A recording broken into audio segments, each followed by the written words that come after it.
position open and whether they might be interested in it, whether they know somebody that might be interested in it.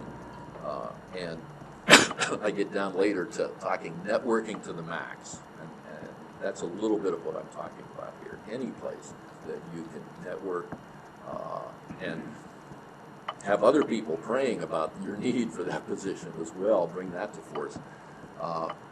I was with Steve Berger, who is the previous executive director of the Citygate network. And we were talking one time, and he says, I have this request from this mission. The director wants to retire, they need a new CEO. And we were just walking and talking at the time, and I said, no, there's a guy on my prayer list that I've been praying for, that he just comes to mind. You know, and I think it was of the Lord, that the Lord just brought him to mind at that particular point. But it was the networking between Steve and I. I suggested the guy's name. He says, yeah, I'll give him a call. He gave him a call. Well, long story short, he became the CEO of that mission. So that idea of networking,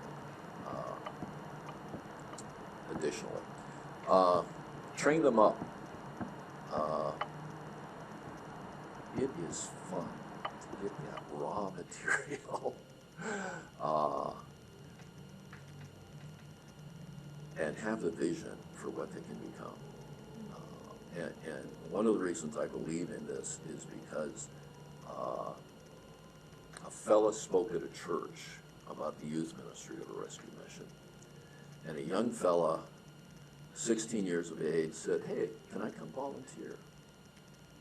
And he said, yeah, come on down and volunteer. Well, that was how I got introduced to rescue mission work at 16. Little did I know what it would lead to for the rest of my life. But that fellow saw some potential and thought, okay, you can help today. But as we got to know each other, he kept working on me and has been one of my mentors throughout my life to develop different things. So the next one is coaching. Do it ethically. When I was interested in a staff member of another mission, I would call the director of the mission and say, hey, I just want you to know I'm going to make contact here, and I hope you won't get too upset with me. But I just wanted to make him or her aware that we have a position open if God were to lead. And I only want them to be in the position God wants them to be in.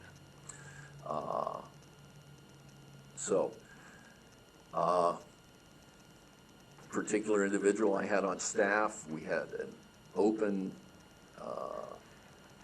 transparent relationship, and he came to me and he says, this other mission is recruiting me. Now that mission had never contacted me, but he says, this other mission is asking me to consider a position. I says, I'll pray for you, and I'll pray that God will guide you the way he wants, because you don't want a person at your mission that God wants someplace else. And we need to continually have a bigger kingdom view. We're not just in it, as important as our mission is, we're in it for the kingdom. And I think we need to have that realization. So I would say, coach ethically. And build some alliances. There may be a mission, and it varies from mission to mission, about their policy of whether to hire program graduates. Some people hire program graduates right out. Some say, no, you have to be gone for a year. Well, maybe you can create an alliance with that organization to say, okay, we want to try to give these people potential, and we have a role open if they would like to move, and we can provide this or that. So consider some alliances that might be available. I had an idea yesterday about the alliances. I don't know if there are other missions that are interested in doing this, but I thought that it might be really valuable. A conference like this, we're being exposed to different ideas. A thought that I just had yesterday was that what if a group of many different gospel rescue mission fellowships, instead of not talking about any kind of permanent exchange, but if we did kind of like, 1 month or even 1 week or 2 week homestays, where we exchange different employees for a short period of time to expose each other to different ideas. I think that might be valuable. If I were to be able to send, say for example, our assistant resident director down to Durham for a week, and you send us yours for kind of a week where we both exchange a similar employee to learn from each other, and to see maybe our employee can learn from Durham, you can learn from ours, one of ours could go to Alabama, and we might be able to really not only develop and further the relationship that we have each other, but also all of us improve as organizations and as individuals. So I think that's something that maybe I would love to see the Gospel Rescue Mission work towards. Would that be something that, I know we have 3 missions here, would that be something you think your organizations might be? I haven't talked to our CEO. I think it's interesting. We've been, when it came to our thrift stores, first thing we did was called Syracuse. And they have thrift stores, but they also had this training center idea. We went there. We've been to Knoxville and watched what Carm does and how they did it. And then, came back, and so I think we do learn. Yeah, we do that too sometimes, but From more of it others. at director level rather than employee Yeah, level. yeah, I think we do learn, and so I think that's something we can, maybe a question to Rob, our CEO. I'm gonna bring it up as well, maybe we'll hash it around and Yeah. see if it makes any headway. Yeah, I mean, when I first came in to the mission, I didn't have any mission background. It was just, I had sales, I had these other things, and Ernie Gill was like, we want you to be developed. I ain't developed. And so I made relationships with a young lady in Utica named Debbie, and she had been working in mission. She worked from Syracuse and in Utica for a while, and a guy named Paul Spence, who was a mission director in Nebraska, and then now he's up in Cincinnati, and just, we linked. We talked once a week. That's great. Okay, Miles and Tony, I'm gonna call you in 2 weeks, and I'm gonna find out whether you have approached your CEOs and whether you tried to bring anything together, so I'm gonna hold you accountable on that. All All right. right. One of the We will ask him today. Okay, all right. So Well, you'll have it done in 2 weeks. One of the best experiences I've had recently was at City Vision, where Andrew Sears organized for different groups, but for me, HR, and there were 15 different HR people from various different missions around the country, all sharing ideas on a particular topic. And I said to Andrew, are we doing this every month? And the answer was no. That was unfortunate, but it was a good, it was one of the best single-hour training that I have done. When Steve Berger was in control, we had these different, we had like a development session, and you had these other things, and then you got committee, whatever you got them together. I mean, Glenn McKinney was the president at the time, and he brought me on, and you got to speak once a week, and you kind of planned what was going to be coming up at the city. I mean, it was AGRM at the time, but we would all talk about and say, because at the time only 2 of us was Grizzard, and one of the other ones was somebody else, and it was like, hey, how y'all mental? And and you talk, and it's like, we tried this. He said, we did this. Well, last time we did a cold piece, it was 90 degrees outside. I mean, Yeah. so it does. I mean, you learn from others. And, Definitely. and, Yeah. I value those two a lot. I mean, Debbie's no longer in mission work, but Paul is, and he and I still talk, even though I'm not developing.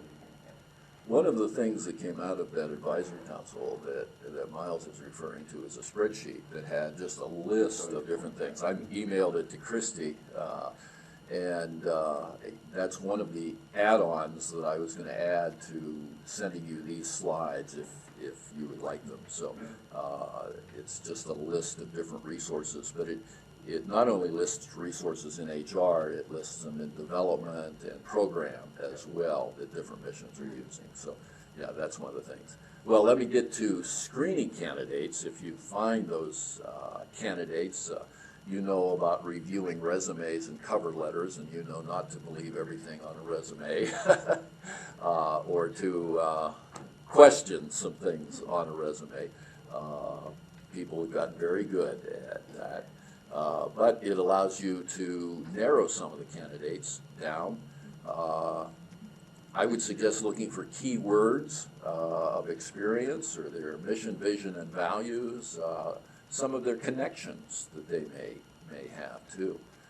And then the matter of checking the references there, and I would highly suggest going beyond the list of references they give you. See if there's somebody you can find that is somebody else that they may know.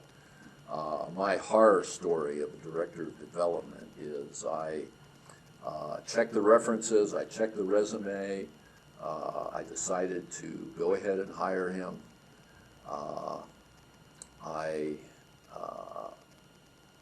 The day after I hired him, an individual board member, I did not have to go to the board to, get approval of who I was going to hire, but an individual board member said, "Are you aware of some history that was there?" And that board member was privy to some information from a previous employment that he had had. Oh my, I wish I would have checked more outside the references that it gave me. It ended up that within I think the first week I fired him because it was beginning to play out, those things that were from the previous deal. So that's one of those horror stories. Okay. Well, what made it worse was the particular day I chose to fire him. He had invited his wife in for a tour of the mission to see what he was doing now. So timing was not good on that one. So go beyond the list they give you and be aware of the connections people have. It can be quite interesting at times, and what is it, 6 degrees of connection. There can be some important things there.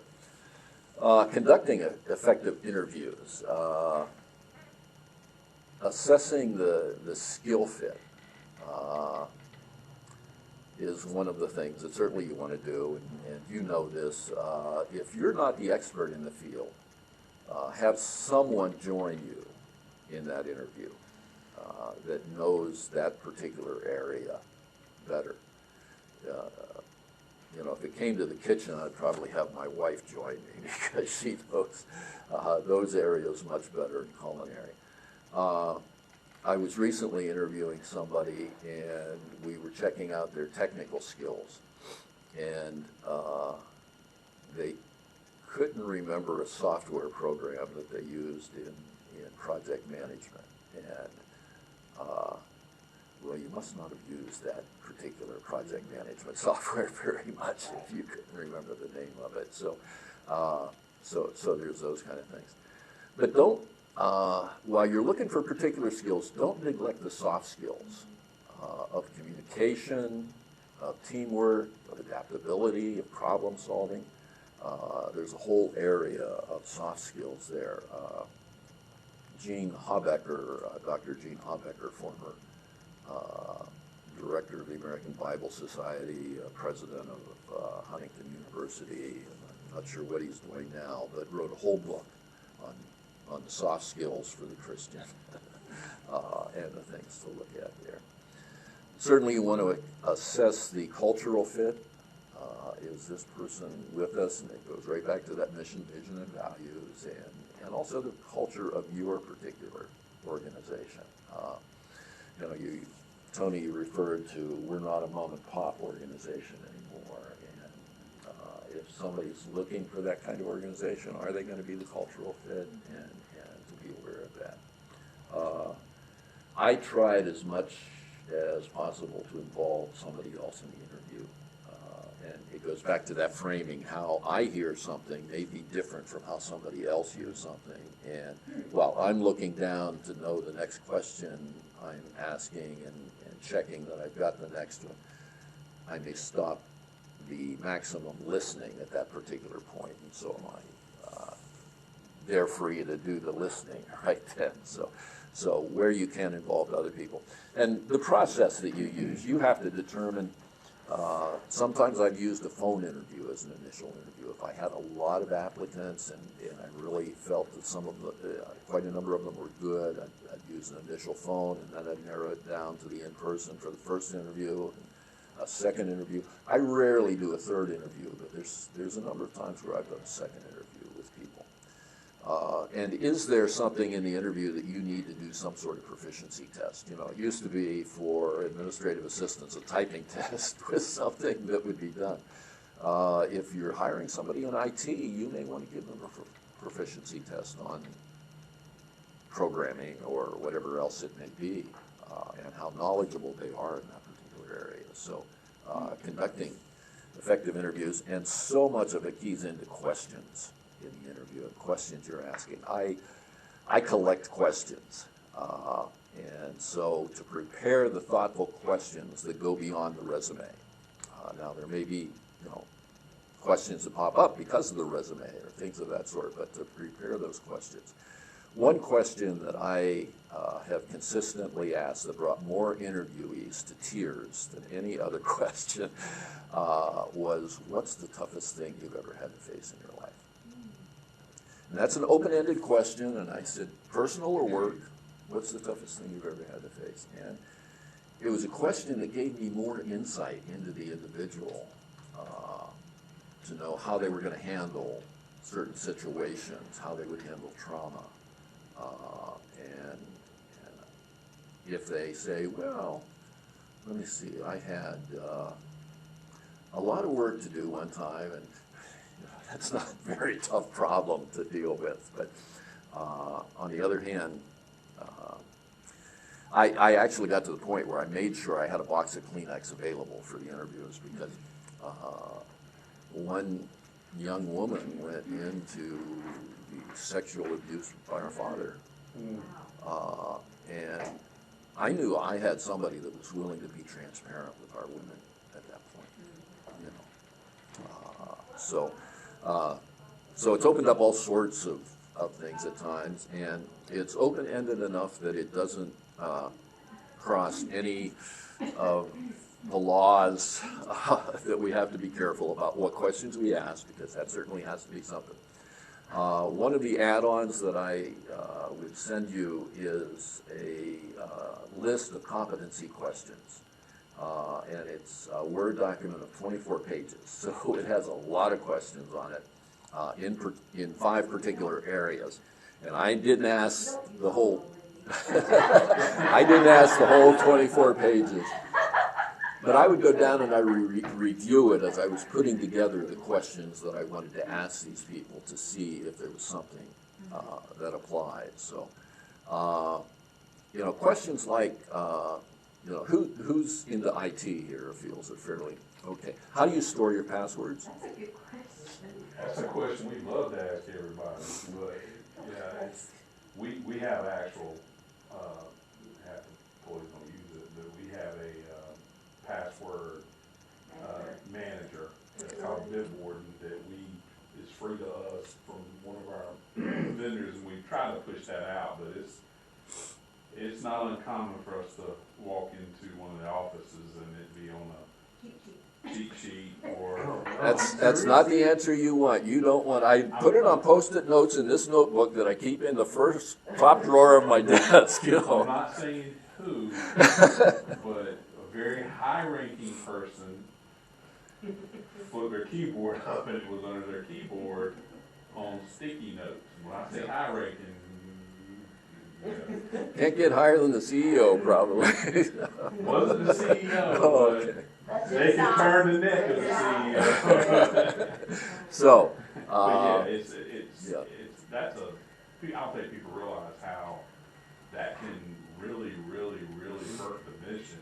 Yep. If Yeah. somebody, because we've been hacked. So we're struggling with that. I'm struggling with that too. There aren't enough people to take it seriously in my organization. We're taking Yeah. training. Same kind of, Yep. we have to train them. Yeah, Because only they- people follow it, right? So I think There- it's one of those things from the last class where there's a culture change that I'm struggling to implement. Yep. there's a free one, or even if you pay for it, it's very inexpensive, called Bitwarden, that is among the highest ranked. So And you just have to remember the password to get in. that's it. And it'll facial ID you. Yep. So Yeah. collect questions that are key questions that really do give insight into the individual and help you to know how they deal with things. Another question that I always made a part: is there anything in your life that would be an embarrassment to our organization? And again, open-ended question, but given our purposes, our mission, vision, and values, I wanted to give a person an opportunity to think. So that's another question. But collect questions, and especially questions that get a sense of how they've handled past situations. We each have track records, and what's the stock market phrase? History does not indicate future gains, or something of the sort. However, in all of the stock market things, they show you what the past experience has been, and an individual's past experience will show you so much about how they're going to function into the future. Now, as you're dealing with the program graduate, we realize that he's a redeemed person in Jesus Christ, and there's a change process that is continuing to go on that the Lord's working on. So it is subject to that. Another question that I often ask is, who's the most difficult person you've ever had to deal with, and how did you deal with them? That's been quite insightful at times. I asked a woman that I was interviewing for the director of a women's shelter that question. And because initially she impressed me as, okay, how's she going to deal when this lady starts screaming at her and goes into a fit about she can't keep that much clothing in her storage area or something, something a little like that. And she said to me in one of her previous jobs, she says, have you ever had to tell a highly qualified surgeon that he could not perform an operation in your hospital because you didn't have his credentials yet? And she was telling him as he was scrubbing up for the surgery. And no, I've never had to do that, but you can imagine a doctor who sometimes has a God complex would react to that situation. I did end up hiring her, and she dealt fine with any kind of situation that she had to deal with. The other thing is where along the line you may use various testing tools. The Myers-Briggs temperament indicators, Enneagram, DISC, 5 voices that you talked about, spiritual gifts inventory, a teen profile, or multiple tests of some sort.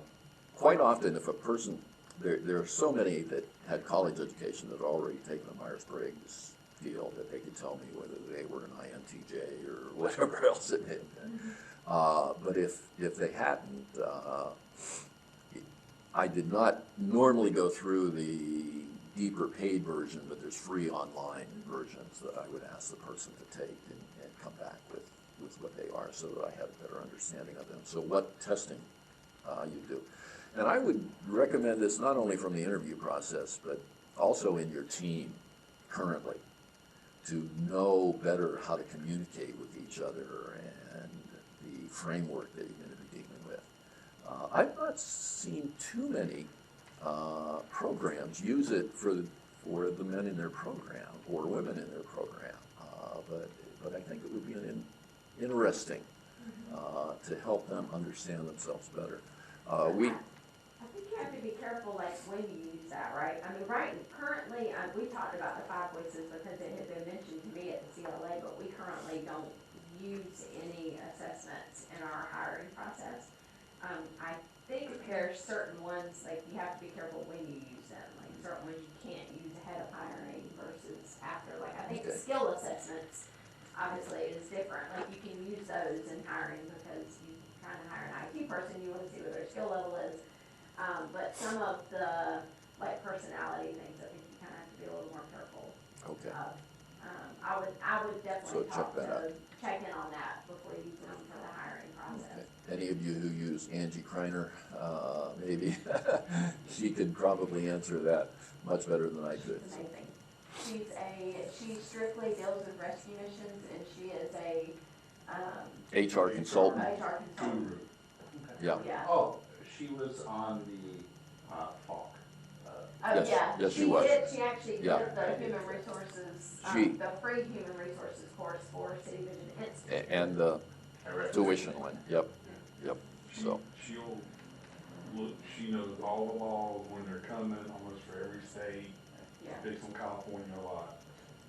But, I don't work there. yeah, but she's very knowledgeable, and she's like, just got passed with the exempt employee, they're raising the thing. She's been warning us about this for I've been Couple telling my years. CEO for a year, and Yeah. he didn't believe that it was coming, and now it. Oh, Well, she we're did. really hoping that one in We don't- January is not gonna go through, but. So, yeah, I was just on a call about that. I mean, it's, the only thing that could stop it are lawsuits. So, let's go for lawsuits. Yeah. They do So I like should have work. given the proviso at the beginning of this, that I am not a legal counsel and, you That know, legal don't, disclaimer. yeah, so, Along those lines, I'm sure that that we do this, but whatever process we use needs to be consistent. Right. Yes. yeah. Okay. If we're doing the Myers-Briggs, which I wouldn't do, but if we're gonna do it, we do it for everybody. We don't make exceptions with this person's phone call. And that was actually one of the most challenging things when I stepped into the role 2 years ago, when I recognized that we have no process, and every director was just kind of making it up as they go, and I realized we can't. There's too many missions that are in the same boat there. So we've tightened it up a lot, so. Okay. You get to the point of evaluating and selecting. I have found that as soon after the interview as possible, I try to rate the candidate. If you interview too many people, you start to get confused between, did this one say that or that one say that? So I should have said you forget, I forget, and get confused. So to rate their skills, experience, their answers to the interview questions, how comfortable they were, the cultural fit, and allow some room for them being different than you. You know, we need to realize our inherent biases on many different things. And we need to allow people to be different than us. There was a fellow that I had, major department head, that was different from me. He fit into our culture fine, but he just had a different way of dealing with things. We just had a certain friction. And he wanted to do things, and I wouldn't let him do things. And I finally said to him, Wayne, you know, one of the reasons is I think God has put a divine dissatisfaction in you. And that divine dissatisfaction is you want to be a CEO, and the Lord wants you to be a CEO rather than a department head. And he did go on to become CEO of a mission. And I think it was about 2 years later, he called me one day and said, hey, I just want you to know, now I understand why you wouldn't let me do a number of things.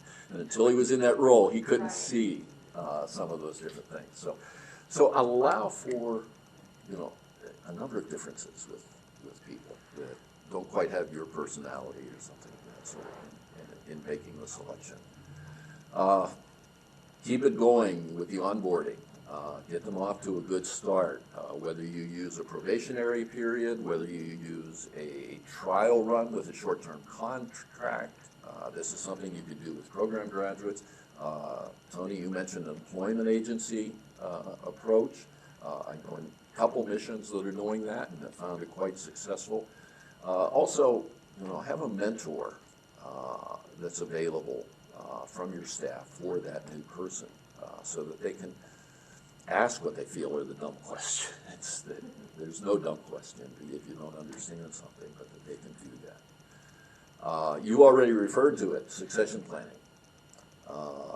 That you can hopefully save yourself a lot of hassles in the future if you work on some of those things now. Who can be those people that I can bring up? And I will include a self-assessment deal that you can give out to people. And again, there's some legal issues here because health is, you don't want them to share, but maybe there's some aspects of this that they choose to share with you. And there's, in this particular mind map, there's a number of other tentacles that lead off of health and finances and relationships that are questions, and I'll send you that complete one if you want me to send you the slides. But I'm a believer in personal development plans for all of your staff, and to help them put together that development plan. And these are some key areas that they should be looking at and considering. And where they are now, where they would like to be going on all of those things. And so that becomes so important to that. You have my card, which has my name and my telephone number on it, and my email address. Again, just shoot me an email and I'll be glad to respond with these slides, the competency questions and the self-assessment map. So we've got 2 minutes left on the time. Any questions? Any other comments? I hope something in this has been helpful to you or sparked an idea that maybe you can look at. It is such a great privilege to be able to bring other people into this marvelous work that the Lord has given us to do, and to be able to help them to grow.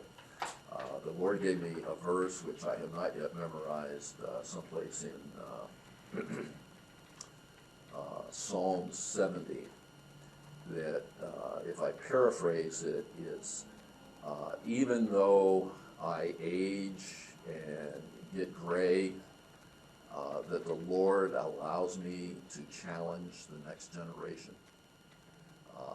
And I'll have to refresh my memory about where that verse is, and maybe I'll send it to you for those of us who are more mature, to have that challenge of challenging